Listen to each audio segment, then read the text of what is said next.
Bismillahirrahmanirrahim. Assalamualaikum warahmatullahi wabarakatuh. Perkenalkan, nama saya Muhammad Hidayat Nursin, Stambuk F221-18051. Baik, di sini saya akan mempresentasikan tugas perkembangan 2, yaitu perkembangan arsitektur Art Nouveau dan arsitektur modern atau material beton.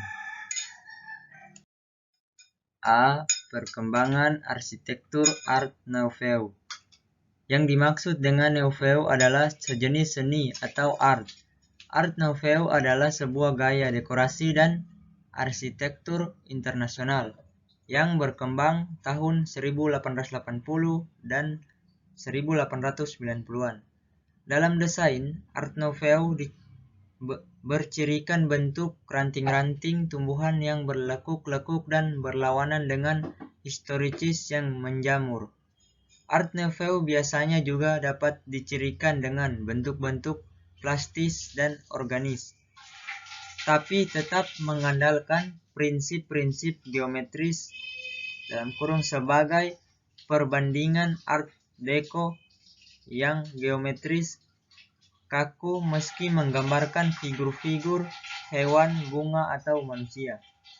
Pengertian Art Nouveau juga biasa diartikan ke dalam sejenis aliran atau lagam atau style seni rupa modern. Hal ini dikarenakan pesatnya perkembangan teknologi dan pengaruh-pengaruh budaya baru, juga didukung oleh industrialisasi, kolonialisme, urbanisasi di negara tersebut. B. Sejarah arsitektur Art Nouveau. Art Nouveau berkembang tahun 1880 dan 1890-an. Nama ini berasal dari Maison de l'Art Nouveau, galeri desain interior yang buka di Paris tahun 1896. Di Jerman, gerakan ini disebut Jugendstil, diambil dari majalah Die Jugend atau Pemuda yang dipublikasikan sejak tahun 1896. Di Italia bernama Style Liberty dari nama toko Liberty Style. Di Spanyol bernama Modernista. Di Australia bernama Secession Style. Dan di Paris sendiri istilah bahasa Inggris Modern Style sering juga digunakan menekankan dari nama gerakan ini berasal. Di Inggris, gaya ini diperagakan oleh arsitektur Reine McIntosh dan karya desain McDonald bersaudara.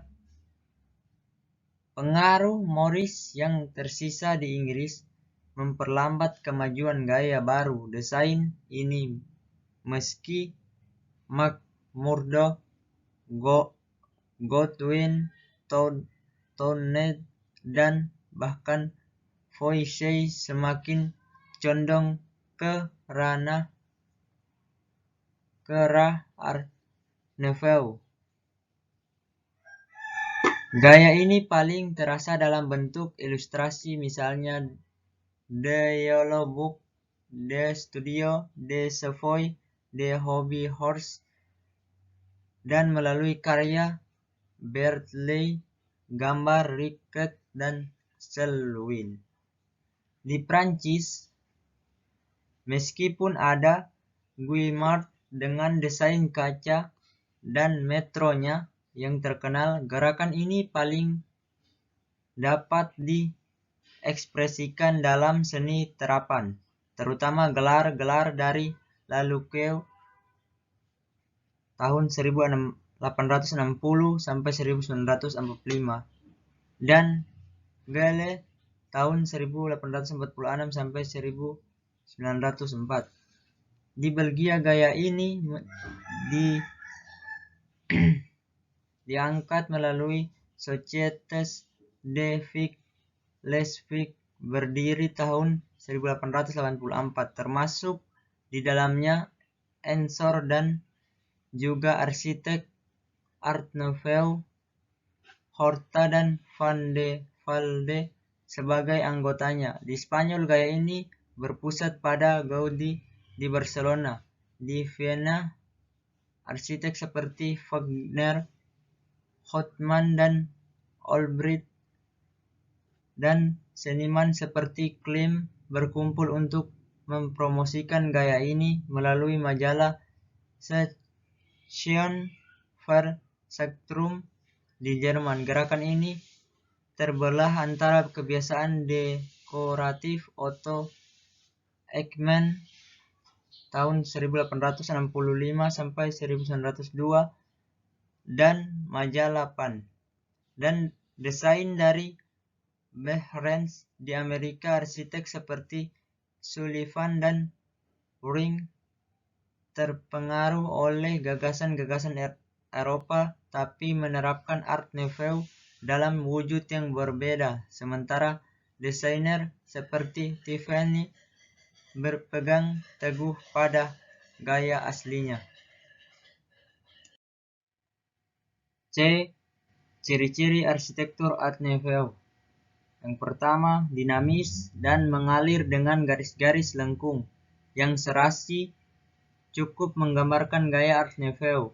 Tampilan lainnya adalah penggunaan hiperbola dan parabola di jendela, lengkungan, dan pintu. Tumpukan-tumpukan konvensional terlihat seakan menjadi hidup dan tumbuh menjadi bentuk-bentuk yang diambil dari tumbuhan seperti aliran desain lainnya.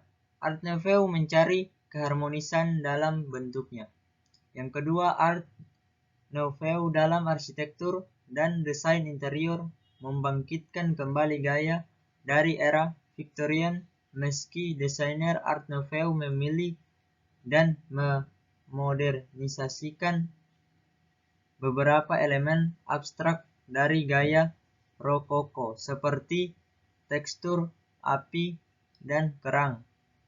Mereka juga mempergunakan bentuk organik sebagai sumber inspirasi, mengembangkan bentuk alami dari rumput laut, rumput, dan serangga. Yang ketiga, wood block Jepang. Dengan garis lengkungnya, permukaan yang berpola bagian kosong yang kontras juga mempengaruhi Art Nouveau. Beberapa garis dan pola lengkungan menjadi kebiasaan grafis yang nantinya banyak ditemukan di karya-karya seniman seluruh dunia. Baik, selanjutnya kita masuk di pengertian arsitektur modern atau material beton. Arsitektur modern dapat diartikan sebagai pernyataan jiwa dari suatu masa yang dapat menyesuaikan diri dengan perubahan sosial dan ekonomi yang ditimbulkan pada zamannya, yaitu dengan mencari keharmonisan dari elemen modern serta mengembalikan arsitektur pada bidang yang sebenarnya (ekonomis, sosiologis, dan kemasyarakatan). Dengan kata lain, maka dapat diakses arsitektur modern adalah arsitektur yang dilandasi oleh komposisi massa, dinamis, non-aksial, dan yang paling penting berdasarkan pesanan ruang-ruang baik di dalam maupun di antara bangunan. (IR Siddhartha Arsitektur Indonesia). Arsitektur modern adalah hasil pemikiran baru mengenai pandangan hidup yang lebih manusiawi seperti moralis, nasionalis, materialis, dan standarisasi dan jujur yang diterapkan dalam bentuk fisik bangunan. Arsitektur modern dapat diartikan sebagai berikut. Yang pertama, hasil pemikiran baru mengenai pandangan yang lebih manusiawi yang diterapkan pada bangunan. Upayanya dan karya dalam bidang arsitektur yang dapat dihasilkan dari pemikiran alam modern yang dicirikan sikap mental yang selalu menyisipkan hal-hal baru, hebat dan kontemporer sebagai nyata dari tradisi dan segala bentuk pranatanya. B. Prinsip-prinsip arsitektur modern atau material beton. Selama karirnya, Le Corbusier mengembangkan seperangkat prinsip-prinsip arsitektur yang didikte secara teknis, yang ia sebut 5 poin arsitektur baru. Dan paling jelas dalam desain Villa Savoye yang ia 5 poin tersebut adalah: yang pertama, pilotis, penggantian dinding pendukung dengan grid kolom beton bertulang yang menyandang beban struktural yang merupakan dasar dari estetika baru. Yang kedua, perancangan bebas rencana lapangan ground plan, tidak ada dinding yang berarti rumah bersifat tidak terkendali dalam penggunaan internalnya. Yang ketiga, desain bebas pada facade desain bebas pada fasad memisahkan bagian luar bangunan dari struktur fungsi setnya bebas dari jaminan keamanan. Yang keempat, jendela horizontal jendela horizontal memotong seluruh fasad bangunan yang panjang sehingga pencahayaan dalam ruangan sama. Yang kelima, taman atap. Taman di atap datar dapat melayani tujuan domestik sementara memberikan perlindungan penting untuk atap beton. C. Kategori dan unsur arsitektur modern atau material beton. 1. Fungsi. Sekitar abad 20-an, arsitektur modern menyatakan bahwa ditentukan oleh kondisi yang dipenuhi dan bentuk total bangunan berdasarkan keseluruhan fungsi yang ditampung. Namun, para ahli menyatakan bahwa fungsi saja tidak cukup. Di samping itu, pembenaran dari arsitektur baru adalah dengan fungsi baru yang muncul dan fungsi lama yang berubah. Ketika material bangunan lama dan gaya yang digunakan revisi pada era mesin uap untuk membangun dalam bentuk yang tidak bisa diakui. Pada abad ke-20, timbul kesadaran mulai fungsi tua juga dapat transformasi. Arsitek terlibat langsung dalam proses aktivitas sehari-hari. Hal ini menjadi pertimbangan bagi para arsitek untuk menilai ulang dari dasar seni mereka. Slogan Le Corbusier, rumah mesin untuk tinggal, atau rumah sebagai mesin untuk tempat tinggal. Slogan ini sangat radikal dan kerap disalahartikan. Tersedia dua hal yang dimaksud Le Corbusier. Pertama, sebuah rumah yang dapat diakses mesin yang murah, dilengkapi dengan baik, dan perawatan mudah, tapi juga mengartikan sebuah rumah yang bernama mesin yang radikal, cocok untuk kebutuhan, dan dirancang dengan kejujuran. Le Corbusier menggunakan ukuran dengan sistem modul berdasarkan dari figur manusia ideal yang merubah pandangan arsitek modern tentang fungsi dan bagaimana mendesainnya. 2. Bentuk arsitektur modern merupakan periode yang mengubah bagi terap karena tidak ditentukan dan dibentuk dari fungsi atau material yang dipakai. Tidak satu pun dari fungsi atau konstruksi tanpa pengaruhnya, dan orang yang ternyata dengan semangat untuk solusi fungsional baru dan metode struktural baru kemungkinan akan berpaling juga untuk ekspresi formal yang baru. Idealnya, bentuk, fungsi, dan konstruksi harus muncul menjadi satu kesatuan dan muncul menjadi bentuk yang khusus dan mendapatkan solusi yang tepat agar menghasilkan bentuk yang spesifik.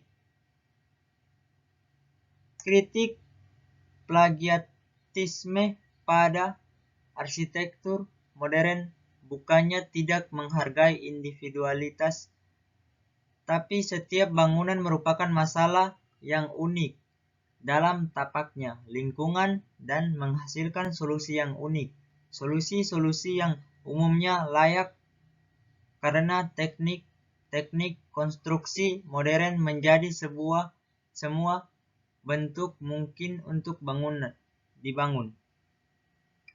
Bentuk yang diinginkan adalah bentuk-bentuk sederhana karena semua gaya lama sangat kompleks dan dipenuhi oleh ornamen. Pada tahun 1910, Adolf Loos menyatakan bahwa dekorasi salah dengan esainya yang berjudul Ornament and Crime tahun 1908.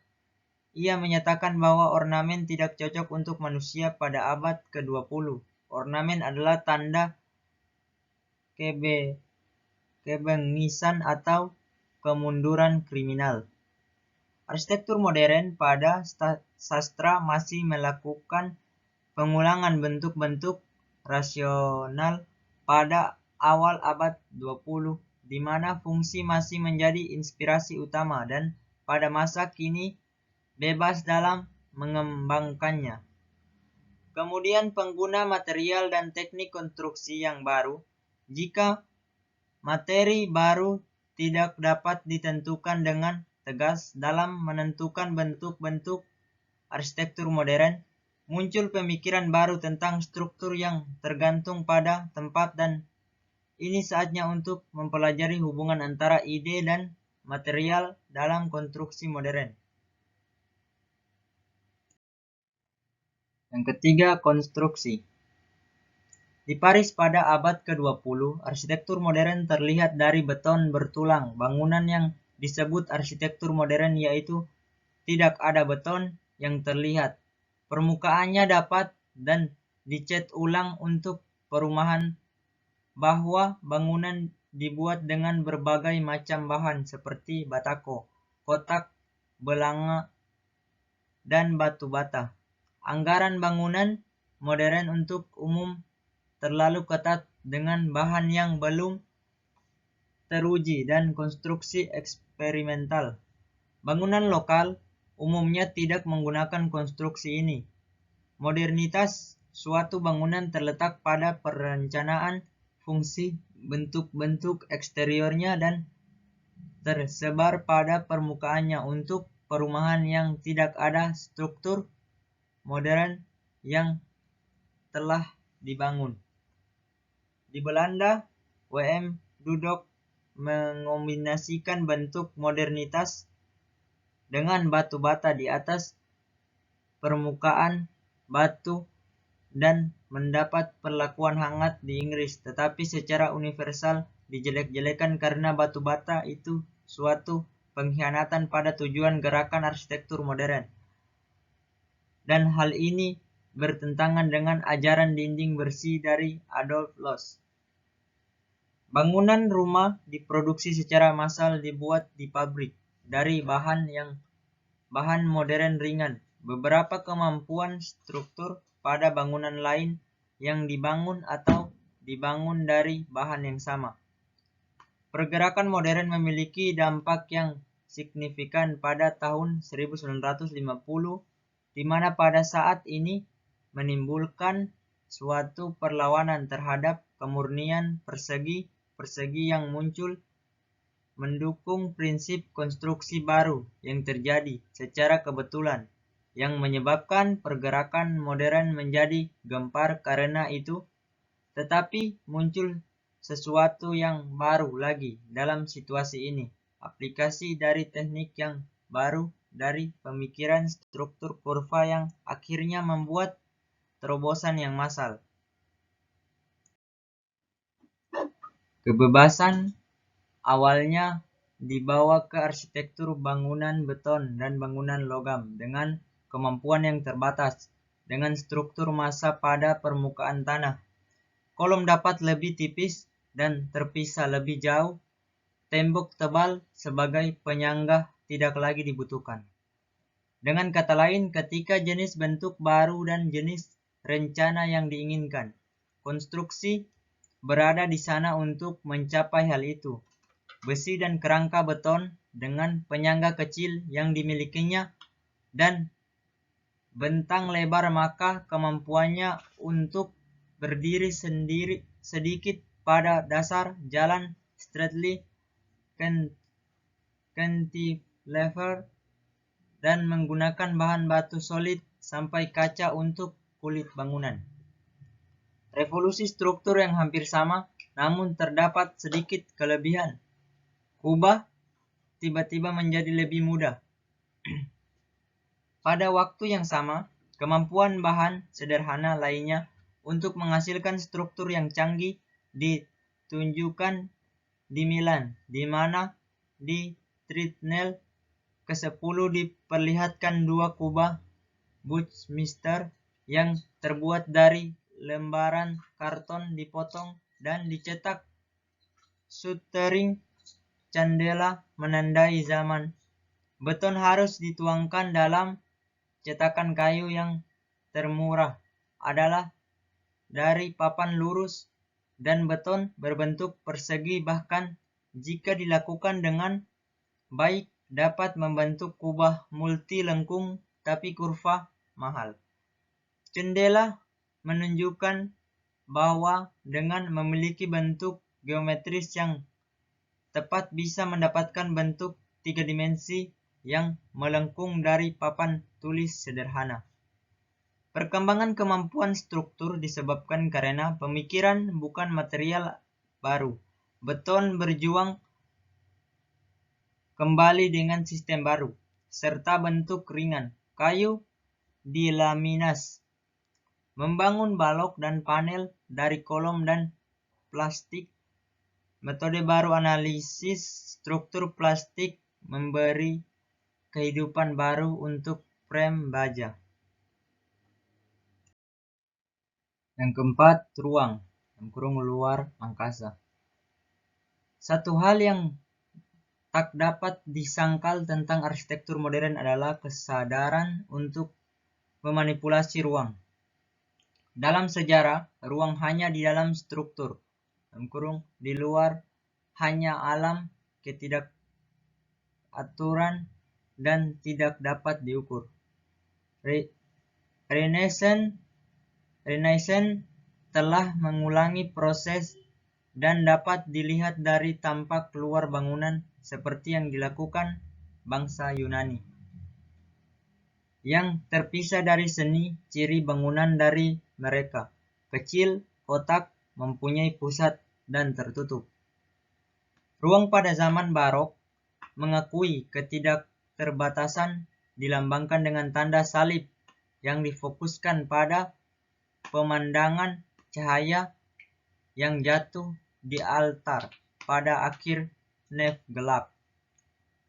Dasar ruang dari konsep arsitektur modern muncul yang pertama dirumuskan oleh pelukis abstrak Belanda dan Rusia, lalu dibangun oleh orang Prancis seperti Le Corbusier. Konsep ini berisi pertama yang tak terbatas dan meluas bebas segala arah. Dalam prakteknya, kontrol seakan over the top and to down that very menarik. Kedua, ruang terukur ditentukan struktur tak terlihat dan geometri biasanya berbentuk persegi panjang. Beberapa bagian diisi dan dikosongkan. Ketiga, ruang arsitektur modern menerapkan hubungan yang sangat istimewa untuk pengamat baik manusia atau benda. yang bergerak dalam satu cara. Interior ruang bangunan yang memiliki pengaturan partisi ruang yang tak terbatas oleh pengamat, bergerak melalui rute yang ditentukan, dan ruang yang mengalir dalam maupun keluar bangunan. Ruang dalam arsitektur modern tidak mengalir dari pusat ruang, tapi mengalir dari sudut ke balkon sepanjang koridor ke tangga dan lain-lain.